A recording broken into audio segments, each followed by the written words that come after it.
ময়মনসিংহ জেলার বিভিন্ন উপজেলায় শতাধিক পাঙ্গাস চাষীদের নিয়ে প্রদর্শনী পুকুর সরজমিন প্রদর্শন করানো হয়েছে।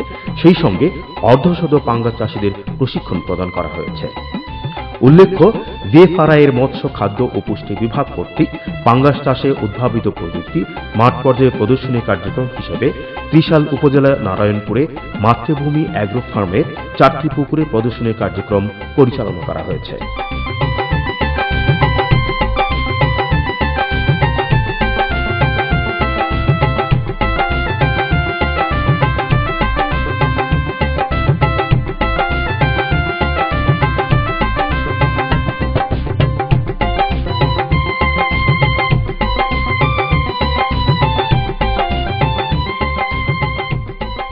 আমরা অনেস্টেশন করেছি, রিফাইনমেন্ট করেছি, এখন কৃষক পর্যায়ে পুকুরে আমরা ডেমনস্ট্রেশন করেছি।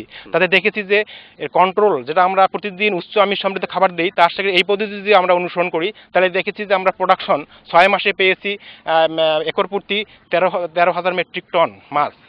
কিন্তু আবার মানে একরে বলা যাবে এটা 32.6 মেট্রিক টন পার মানে 6 মাসের ফলাফল। কিন্তু এটা এখানে আমরা নেট প্রফিট যা পেয়েছি কন্ট্রোলের চেয়ে 1.5 গুণ বেশি আমরা নেট প্রফিট পেয়েছি।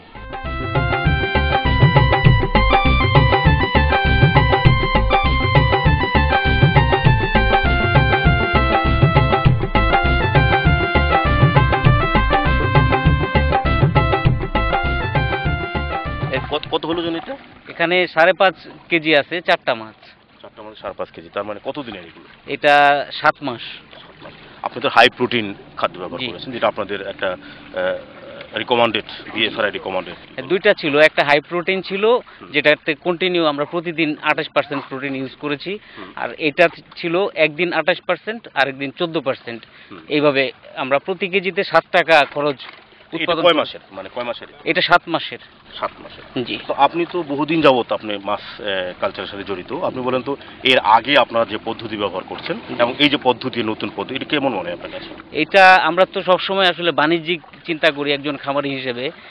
আগে যে পদ্ধতিটা ছিল সেটাতে উৎপাদন খরচ অনেক বেশি ছিল, 7 টাকা 8 টাকা প্রতি কেজিতে উৎপাদন। বলছে 23% আপনার প্রফিট হচ্ছে, উৎপাদন বৃদ্ধি পেয়েছে 23%। জি জি, 23%। এটা এই হিসাবে যে যেহেতু প্রতি কেজিতে 7 টাকা উৎপাদন খরচ শুধু খাদ্যের বাবদ কম, এবং উৎপাদন ওটার চাইতে বেশি, যেটা ওই 28% প্রোটিন কন্টিনিউ ব্যবহার করা হয়, ওটার চাইতে অনেক বেশি উৎপাদন এখানে। তো আপনি ডেমনস্ট্রেশন করেছেন, আপনার কন্ট্রোল পুকুর তো রয়েছে আপনার। ওখানে এই 6 মাসে এরকম একটা মাছে কত ওজন হবে? ওখানে 6 মাসে 900 950 গ্রাম হবে।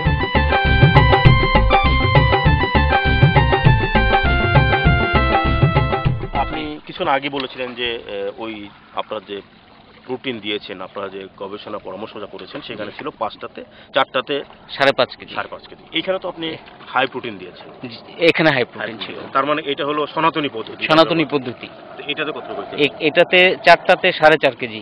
তার ওটা তো হলো 5 কেজি, এটা তো 4.5 কেজি। ওটাতে 4টায় 5.5 কেজি ছিল। মানে 1 কেজি পার্থক্য। 1 কেজি পার্থক্য। মানে বয়স কি একই? বয়স একই দিনে একই সাইজে স্টক করা কালচার। স্টকিং কেমন করেছিলেন? এখানে 23 থেকে 30 গ্রাম সাইজের ছিল, এভারেজে 30 গ্রাম। একটাই কতগুলো স্টক ছিল?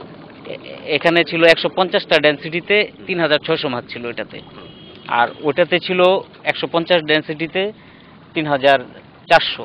কিন্তু আমরা তো সাধারণভাবে যে ডেনসিটি আমরা ব্যবহার করি, সেক্ষেত্রে এটা একটা নতুন ধারণা বেরিয়ে আসছে বোধহয় এখান থেকে। হ্যাঁ, এখান থেকে অবশ্যই নতুন ধারণা বেরিয়ে আসছে। এখন যারা পাঙ্গাস চাষ করছেন তারা বেশি উৎপাদনের জন্য 250 এবং 300 ডেনসিটি অনেকে মেনটেন করেন, কিন্তু ওই ধারণাটা ভুল। আমরা এখানে সেটাই প্রমাণ হলো।